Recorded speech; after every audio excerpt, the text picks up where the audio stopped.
입니다. 하나님 말씀은 히브리서 9장 14절입니다.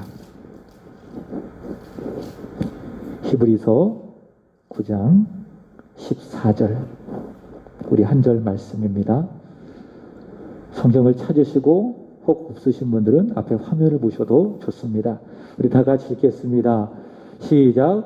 하물며 영원하신 성령으로 말미암아 흠없는 자기를 하나님께 드린 그리스도의 피가 어찌 너희 양심을 죽은 행실에서 깨끗하게 하고 살아계신 하나님을 섬기게 하지 못하겠느냐. 아멘. 우리 한 번 더 말씀을 읽도록 하겠습니다. 왜냐? 너무 이 말씀에 은혜가 되기 때문에 한 번 더 읽어보도록 하겠습니다. 시작. 하물며 영원하신 성령으로 말미암아 흠없는 자기를 하나님께 드린 그리스도의 피가 어찌 너희 양심을 죽은 행실에서 깨끗하게 하고 살아계신 하나님을 섬기게 하지 못하겠느냐. 아멘. 오늘 이 자리에 나오신 여러분들을 진심으로 환영합니다. 어제는 200명 나왔는데 오늘은 600명 나왔어요. 한 분 한 분이 일당 100이라고 생각을 하고 여러분 진심으로 환영하고 축복합니다. 어제 우리 사모님께서 차를 갖고 오지 못하셔서 버스 타고 오셨대요. 야, 버스 타고 오실 만큼 은혜를 사모하시는 그 마음이 너무 감사한 겁니다. 우리 김보숙 권사님 한 번도 빠지지 않고 이 자리를 지켜주셔서 또 찬양으로 함께 동역해 주셔서 너무 감사하고 또 이병구 집사님, 김영숙 성도님 정말 감사하고 또 오늘 온라인으로 예배하는 한 분 한 분 진심으로 고맙고 또 여러분을 사랑하고 축복합니다. 오늘 제가 오후에 한 분과 통화를 하면서 이런저런 이야기를 나누다가 그러시더라고요. 목사님 힘내세요. 그러시더라고요. 제가 좀 힘이 빠지게 느꼈던 모양이시더라고요. 그래서 제가 그랬습니다. 힘이 안 답니다. 왜냐? 우리 성도님들 보고 같이 예배드리고 싶은데 그러지 못하니까 힘이 안 납니다. 그게 가장 힘듭니다. 그랬습니다. 전 다른 게 힘든 게 없거든요. 가장 힘든 게 하나 있다면 우리 교회가 제대로 예배를 드리지 못한다라고 하는 것. 이 카메라를 켜놓고 예배를 드릴 수밖에 없다라고 하는 것. 직접 눈을 보고 얼굴을 보고 말씀을 전하고 찬양도 하고 기도도 하고 그래야 되는데 그렇게 하지 못한다라고 하는 그 점이 저는 개인적으로 굉장히 힘듭니다. 그래서 열심히 기도해 하나님 속히 코로나가 소멸되게 하여 주옵소서.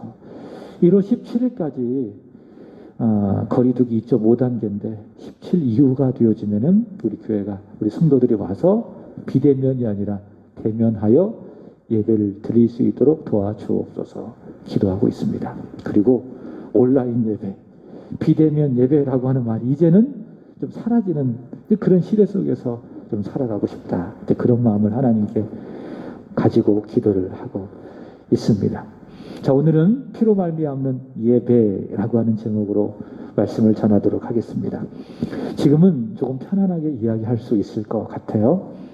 작년 이즈음에 평택으로 이사간 저희 형님 되시는 김윤기 목사님 이야기인데 이사를 가면서 저에게 이것저것 많이 줬습니다. 책도 한 7, 80권 정도 저한테 준 것 같아요. 그리고 자기가 입던 옷도 주고 또 구두도 한 2컬레 주고 아마 형수 몰래 저에게 주었던 것 같아요. 그러니까 저에게 주었던 옷들이 여러 벌 있는데 입은 옷이 있고 입지 않은 옷이 대부분입니다. 오늘은 옷걸이에 걸려 있었던 김용기 목사님이 주었던 그 옷을 제가 하나 아침에 입었습니다. 그래서 옷을 딱 입었는데 주머니를 뒤지니까는 뭔가 딱딱한 종이가 느껴지는 겁니다. 그래서 이게 뭐지? 라고 하면서 딱 꺼내놨는데 복음 5만 원짜리 한 장 있는 거예요. 5만 원짜리 한 장과 함께 종이 부스러기가 있는 겁니다. 아마도 거기다가 5만 원짜리를 꼬깃꼬깃해서 집어넣고 잊어버린 것 같아요. 이 5만 원짜리가 어디 갔지? 라고 하면서 그렇게 하고 있었던 것 같은데 아마도 이 5만 원권이 빨래통에 들어갔던 것 같아요. 빨래통에 들어갔다가 다시 나왔는데 놀랍게도 종이가 함께 5만 원권과 함께 들어갔거든요. 근데 5만 원권은 무사한 겁니다. 근데 종이는 완전히 가루가 됐어요. 그랬더니 제 아내가 그러더라고요. 이래서 돈을 잘 만드는 거라고 그런 이야기를 하더라고요. 5만 원권은 빨래통에 들어가도 세탁기에 들어가도 그대로 보존된다고 합니다. 왜냐하면 우리나라 이 종이를 만드는 이 돈을 만드는 기술이 워낙 뛰어나기 때문에 그래서 그 돈을 본 순간 제 돈을 찾았더라도 기분이 참 좋았을 건데 형님 돈을 찾으니까 더 좋은 거예요. 제가 이 얘기는 안 했습니다. 5만 원 찾았다고. 너무 좋아가지고 환하게 웃어보았습니다. 그리고 제가 이렇게 이야기했습니다. 이번 한 주간 동안 사실 웃을 일이 별로 없었는데 오늘 이렇게 모처럼 환하게 웃어본다. 창세기 21장 6절 말씀처럼 사라가 뭐라고 이야기했습니까? 하나님이 나로 웃게 하시는도다. 제가 하도 안 웃고 이 한 주간 살아가니까 하나님이 5만 원을 이렇게 딱 주시면서 저로 하여금 웃게 하시는 제 생각이에요. 그래서 제가 너무 기분이 좋아서 어떻게 했을까요? 그 돈을 우리 하영이한테 줬어요. 일주일 내내 여기 따라오면서 반주하고 애쓴다고 그런 마음을 가지고 제가 우리 딸 하영이한테 그 돈을 주었습니다. 그랬더니 저보다 더 좋아하더라고요. 제가 오늘 확인했습니다. 5만 원권을 만드는 데에 어떻게 만들까? 그래서 제가 확인을 해봤습니다. 어떻게 만들었길래 세탁기에 들어가서도 그렇게 그대로 일까? 그랬더니 이 5만 원권을 만드는 데에 8번의 인쇄 과정이 있대요. 그리고 한 장을 만드는 데 40일이 걸린대요. 그 정도의 시간이 걸리기 때문에 그 정도의 인쇄에 그 노력과 애씀이 들어가기 때문에 이게 세탁기에 들어가도 쉽게 파손이 안 되는 겁니다. 그래서 제 마음속에 이런 깨달음이 있었어요. 한번 따라해서 볼까요? 많이 단련된 만큼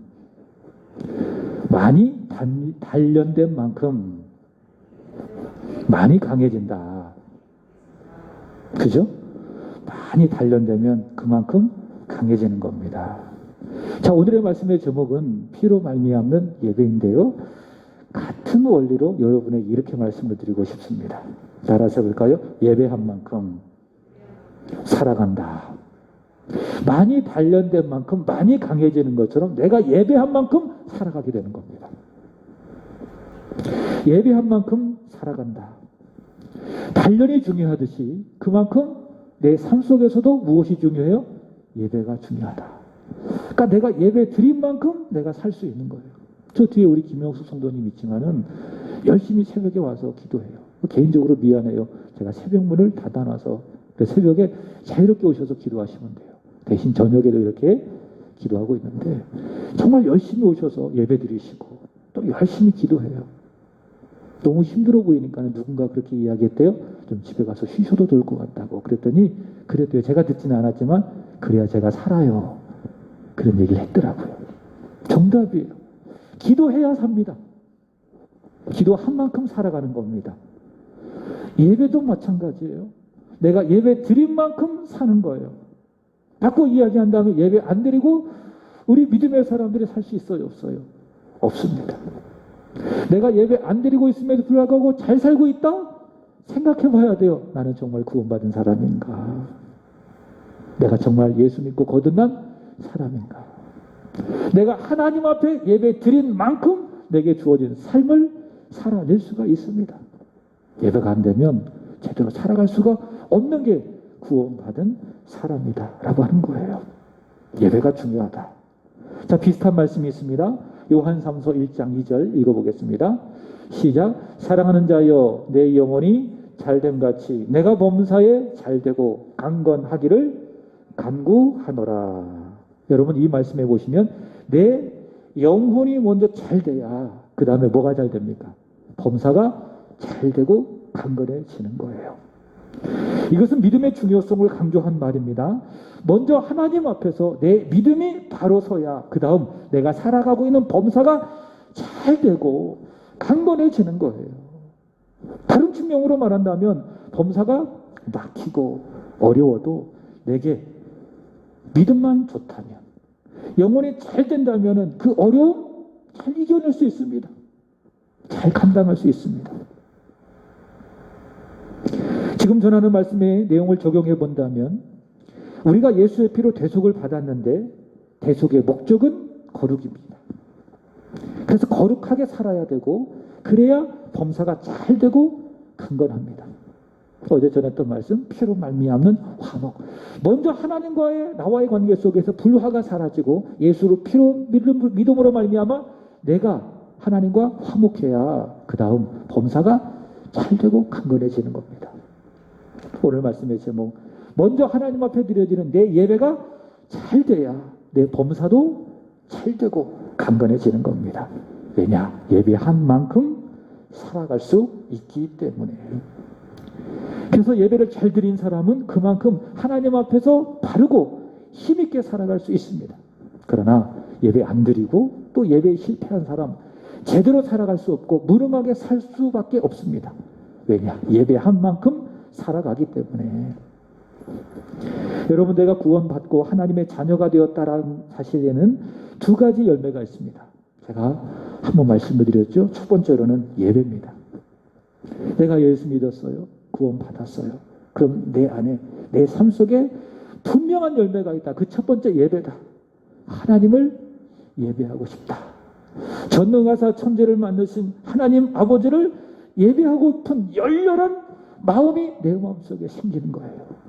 내가 구원받고 예수를 믿으면. 두 번째로는 전도입니다. 믿지 않는 이들을 향하여 가지는 안타까운 마음, 하나님의 사랑을 그들에게 전하고 싶은 전도. 그래서 구원받은 사람의 마음속에는 두 가지 증거가 있어야 된다. 첫 번째로는 예배, 두 번째로는 전도. 제가 늘 강조하는 것이 있습니다. 예배에 성공해야 신앙에 성공하고, 신앙에 성공하면 인생에 성공한다. 여러분들이 세안교회에 제일 먼저 확인하는 게 뭐죠? 세안교회에 오신 여러분들을 환영합니다. 환영을 받죠. 그러고 난 다음에 주어진 두 번째 메시지가 뭡니까? 오늘도 예배에 성공하시기 바랍니다. 교회 왜 오세요? 예배 드리기 위해서 오잖아요. 누구 만나러 와요? 처음엔 그렇게 해서 올 수 있어요. 그러나 믿음의 내용이 많아지고 믿음의 연조가 점점 깊어져서 하나님을 사랑하게 되면 교회 오는 목적은 단 하나예요. 전능하신 하나님을 만나고 그분을 예배하기 위해서. 자, 그렇다면 이런 질문이 생기죠. 예배는 뭐냐? 예배에 대한 여러 가지 정의가 있는데 문자적으로는 이런 의미를 갖고 있습니다. 하나님께 예를 갖추어 경의를 표함. 이게 예배예요. 예를 갖추어 경의를 표함. 그것이 바로 예배인데, 한국교회 예배의 문제점을 지적하고 또 그 문제점에 대한 그 본질적인 대답을 주고 있는 책이 하나 있습니다. 제가 오래전에 읽었던 책인데 지금 안양에 있는 열린교회에서 목회하시는 김남준 목사님이 쓰신 예배의 감격에 빠져라라고 하는 그 책이 있습니다. 그 책을 읽으면서 예배의 중요성을 알게 되었고, 그 목사님이 그런 얘기했습니다. 예배가 뭐냐? 따라서 볼까요? 예배는 하나님을 만나는 것이다. 그게 예배라고 그분은 정의를 했습니다. 저는 이렇게 정의하고 싶습니다. 예배는 살아계신 하나님을 만나서 그분께 예를 갖추어 그분을 높여드리는 것이 바로 예배다. 저는 그렇게 예배를 정의하고 싶습니다. 그래서 예배는요, 드리는 거예요. 하나님을 만나 그분을 높여드리는 것이 예배이기 때문에 예배는 보는 것이 아니라 드리는 것이다. 하지만 우리 주변에는, 우리 교회는 그런 분이 없죠. 그러나 저기 다른 교회 가보면은 그 많은 사람들 중에 두 사람으로 나누어져요. 두 부류로 나누어져요. 첫 번째 예배를 드리는 사람, 반면에 예배를 보는 사람. 바꿔 이야기한다면 예배를 견디는 사람. 예배 시간을 때우고 예배 시간을 보면서 예배를 견디는 사람이 있습니다. 반대로 예배를 드리는 사람이 있습니다. 예배를 드리잖아요. 그럼 신앙에 성공하는 거예요. 그리고 인생에 성공하는 거예요. 그러나 예배를 구경하잖아요. 그리고 억지로 오기 싫은데 와가지고 그 시간을 견디잖아요. 시간을 때우잖아요. 그러면 믿음에 실패할 수밖에 없어요. 그러면 인생에 실패할 수밖에 없습니다. 성경을 보면 성공한 예배가 있고요. 그리고 실패한 예배가 있습니다. 창세기 4장의 말씀을 보시면 가인과 아벨의 제사. 여러분, 제사와 예배가 같은 것일까? 저는 같지 않다고 생각해요. 그러나 공통 부모가 하나 있습니다. 그것은 뭐냐? 드린다라는 겁니다. 제사도 예배도 하나님께 드린다라고 하는 면에서는 공통적인 부모를 가지고 있습니다. 하나님을 만나서 하나님을 대면해서, 비대면이 아니고 하나님을 직접 대면해서 하나님께 드린다라고 하는 점에서 구약의 제사나 신약의 예배나 공통부모를 가지고 있다. 창세기 4장의 말씀을 보시면은 가인의 제사 그리고 아벨의 제사가 나와요. 가인의 제사는 성공했습니까? 실패했습니까? 실패했죠. 가인의 반대로 아벨의 제사는 성공했어요? 실패했어요?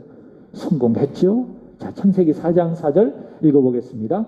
시작. 아벨은 자기도 양의 첫 새끼와 그 기름으로 드렸더니 여호와께서 아벨과 그의 제물은 받으셨으나. 자, 하나님께서는 아벨과 그의 제사를 받으셨다라고 이야기하고 있습니다.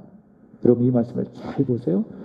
아벨은 여호와께 제물을 드렸어요. 근데 성경은 표현하기를 아벨과 그 제물이라고 이야기하고 있습니다. 그래서 여러분들이 하나님 앞에 드리는 예물이 있습니다. 물질이 있습니다. 그것은 단지 물질이 아닙니다. 뭡니까? 여러분 자신이에요. 내가 11조를 드렸어요. 감사 예물 드렸어요. 선교 헌금, 건축 헌금, 일천 번제를 주님 앞에 드렸습니다. 그것은 단지 일정 액수의 금액이 아니라, 재물이 아니라 뭐예요? 나예요.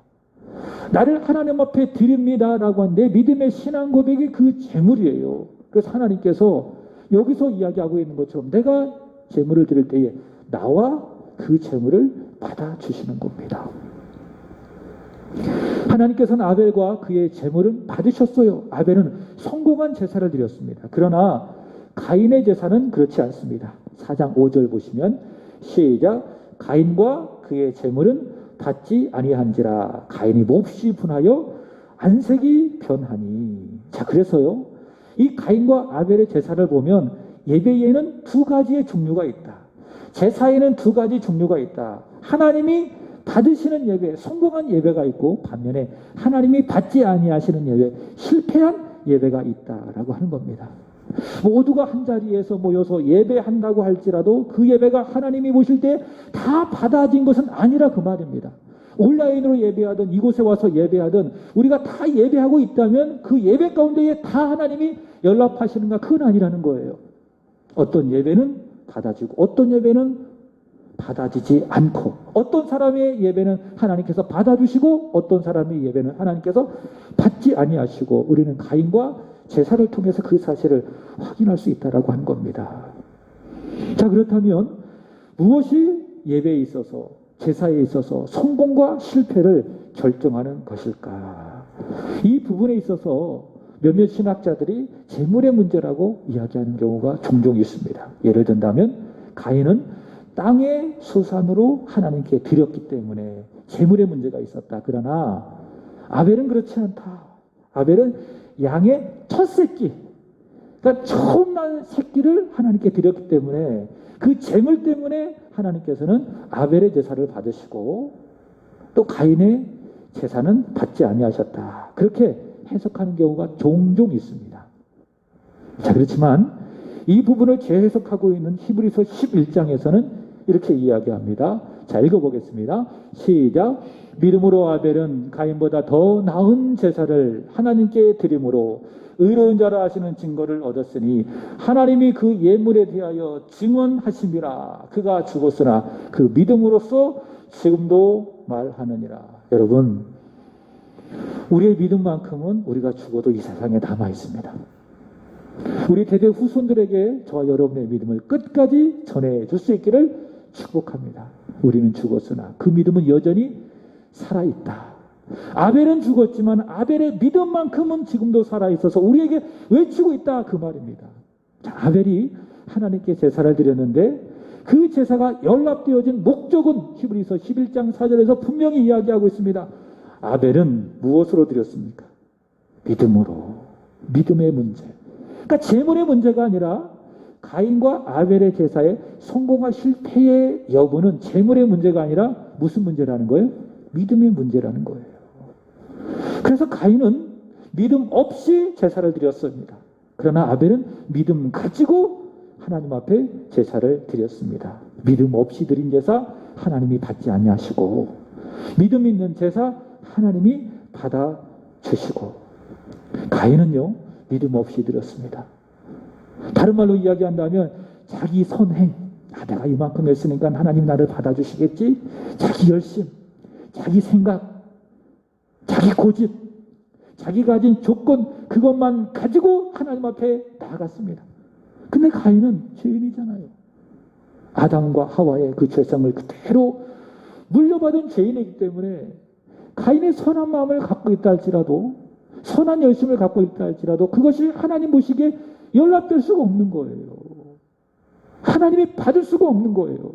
그러나 아벨은 그렇지 않았죠. 나는 하나님 앞에 죄인입니다.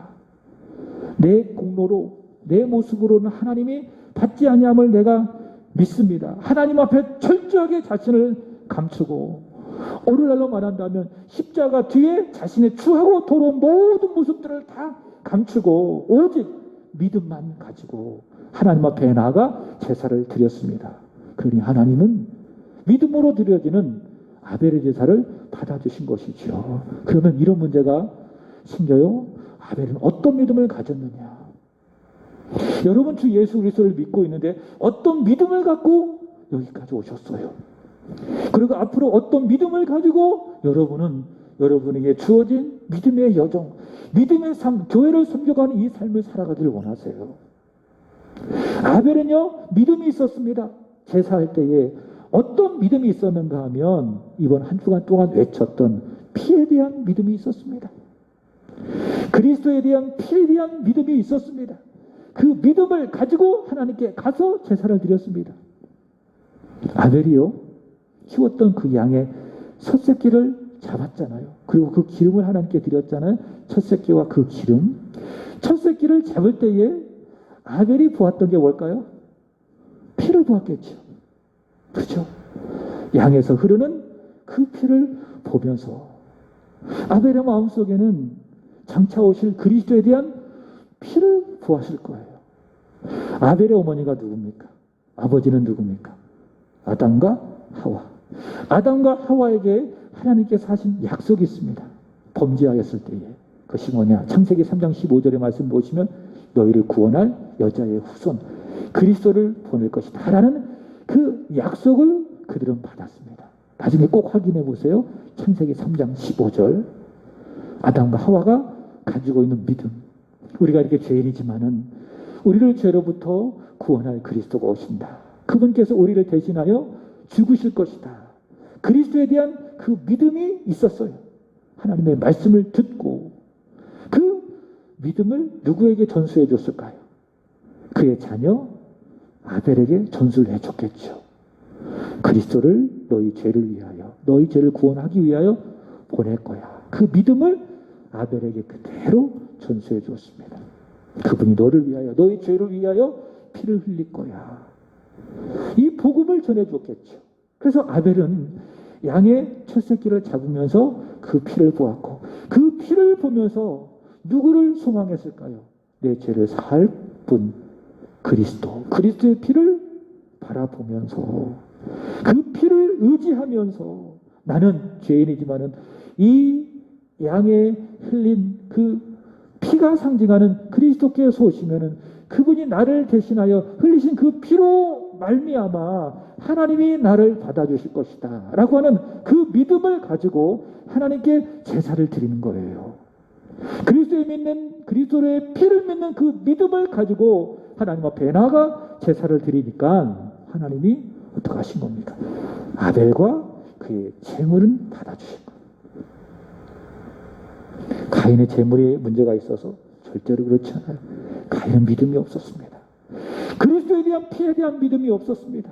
그저 자기 열심, 자기 생각, 자기 마음, 자기 계획 이런 것으로만 충만해서 하나님이 받아주실 거야. 믿음 없이 드리니까 하나님이 안 받아주시는 거예요. 그러나 아벨은 그렇지 않죠. 나는 공로 없다. 나는 자격 없다. 나는 내세울 것 하나님 앞에 아무것도 없다.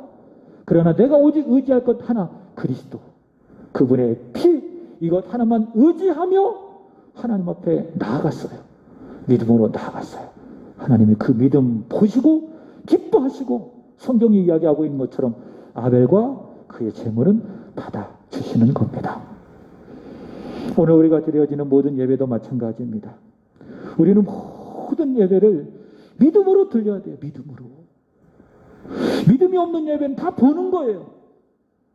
믿음이 없는 예배는 다 견디는 거예요. 얼마나 우리 주변에 믿음 없이 예배 보는 사람이 많이 있습니까? 믿음 없이 그 시간을 견디는 사람이 얼마나 많이 있습니까? 우리는 믿음으로 예배를 드려야 합니다. 나를 구원하신 예수님의 십자가 그 피만 의지하면서 드려지는 예배가 되어야 된다는 겁니다. 이번 한 주간 내내 우리가 불렀던 찬양이 있죠. 자격 없는 내 힘이 아닌 무엇으로 오직 예수님의 보혈로 하나님께 나아가 하나님을 예배해야 된다. 십자가의 보혈 완전하신 사랑 그것만은 힘입어서 하나님을 예배해야 하나님은 그 예배를 기쁘게 여겨주시고 그 예배를 받아주시고 바로 그 믿음을 통하여 하나님 나를 만나주시고 내가 이 세상을 살아갈 수 있는 힘을 허락해 주신다라는 거예요. 그렇게 예배한 만큼 내가 살아가는 거예요. 그렇게 예배에 성공한 만큼 내 믿음도 성공하고 믿음에 성공하면 인생에도 성공하게 되는 겁니다. 그것이 바로 예수님께서 요한복음 4장 24절에서 말씀하셨던 어떤 예배? 영과 진리로 드려지는 예배. 자, 오늘 본문 말씀을 보시기 바랍니다.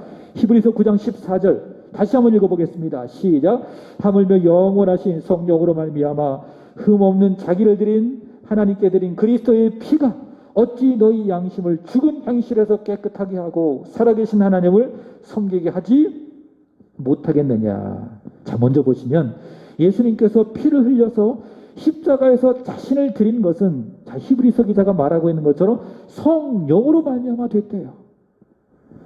여러분, 예수님과 성령은 뗄래야 뗄 수 없는 관계입니다. 예수님 어떻게 잉태하셨어요? 우리가 신앙 고백으로 고백하는 것처럼 성령으로 잉태하셨어요. 성령으로 태어나셨어요. 성령으로 세례를 받으셨어요. 성령으로 사역했어요.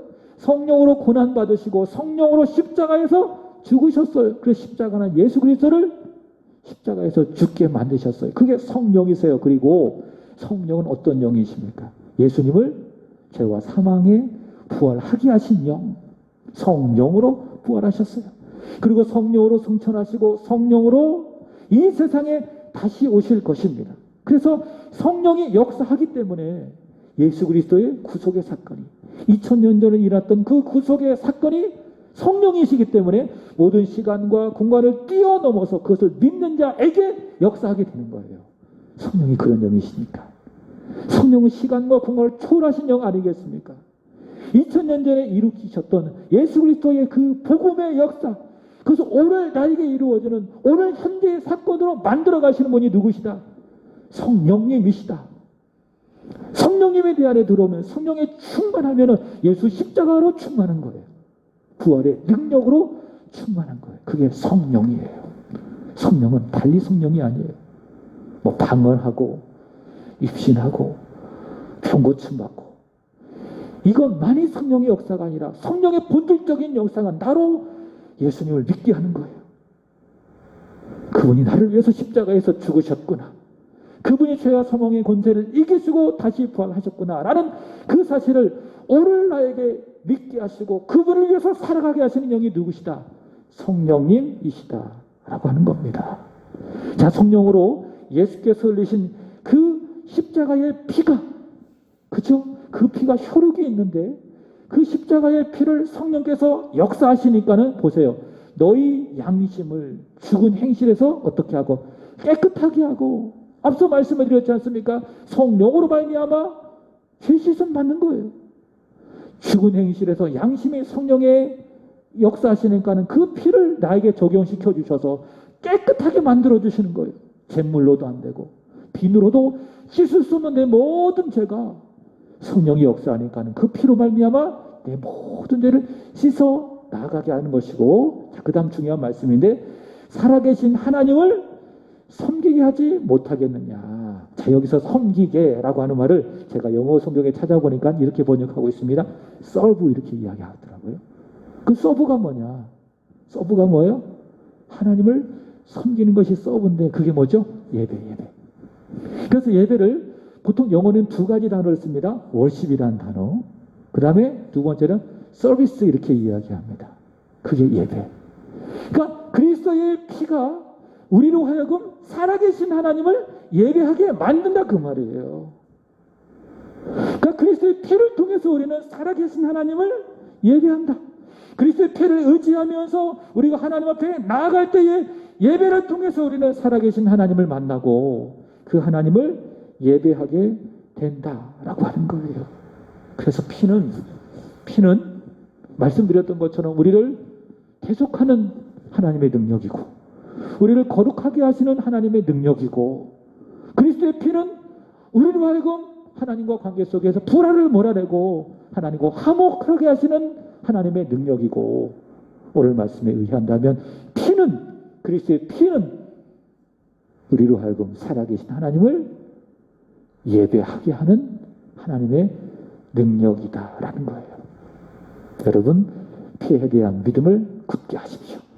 예수 피에 대한 믿음을 굳게 하셔서 오직 피만 의지하면서 하나님을 만나고 하나님을 예배하시는 저와 여러분이 되기를 바랍니다. 이것은 바꿔 이야기한다면 한 주간 동안 아니 오늘 하루 동안 죄 짓고 또 부끄러운 모습으로 내가 살았다 할지라도 하나님 앞에 말할 수 없는 죄를 내가 지었다 할지라도 오직 예수 피 하나만 믿고 의지하며 하나님 앞으로 나아가면 그게 믿음이니까 하나님께서 나의 예배를 받아주시고 나를 만나주시고 나에게 은혜를 주시고 또 나에게 주어진 삶을 하나님께서는 살아가게 하신다. 그래서 이렇게 고백할 수 있겠죠. 믿음으로 예배드린 만큼 내가 앞으로 살 수 있습니다. 그래서 살아가면서 늘 힘들어서 어려워서 고통스러워서 이제 다 지쳐지잖아요. 그럼 다시 어떻게 하셔야 돼요? 교회 오셔가지고 따님 때로는 온라인으로 예배하시는 거예요. 예수 피를 의지하며 예배하셔서 다시 힘을 얻고 그 힘을 얻고 다시 살아가고 그러다 또 어렵고 힘들면 어떻게 하셔야 돼요? 또 교회 와서 마치 핸드폰 충전하듯이 다시 믿음으로 하나님께 예배드리고 다시 힘을 얻고 살아가고 이런 삶이 끊임없이 우리 삶 속에 반복이 되다가 보면 예배로 은혜가 충만하고 정말 우리는 고백하게 되는 거예요. 예배한 만큼 살아갑니다. 그리고 살아간 만큼 내가 하나님을 예배합니다. 이런 고백이 분명히 여러분의 고백 가운데 있을 줄로 믿습니다. 사랑하는 우리 세안의 온 성도 여러분, 우리 온라인으로 예배하는 온 성도 여러분, 2021년도 예배에 성공하시기 바랍니다. 피로 말미암는 예배를 잘 드려서 예배에 성공해서 믿음에 성공하고 믿음에 성공해서 인생에 성공하시기를 예수 그리스도의 이름으로 축복합니다. 기도하겠습니다. 하나님 은혜 주셔서 감사합니다. 피로 말미암는 예배 하나님 앞에 드릴 수 있는 2021년도 한 해 되게 하여 주옵소서. 그리하여 예배에 성공하여 신앙에 성공하고 신앙에 성공하여 인생에 성공하는 우리 세한교회 온 성도님들 되게 하여 주옵소서. 이후로도 찬양하고 기도하겠사오니 성령 충만한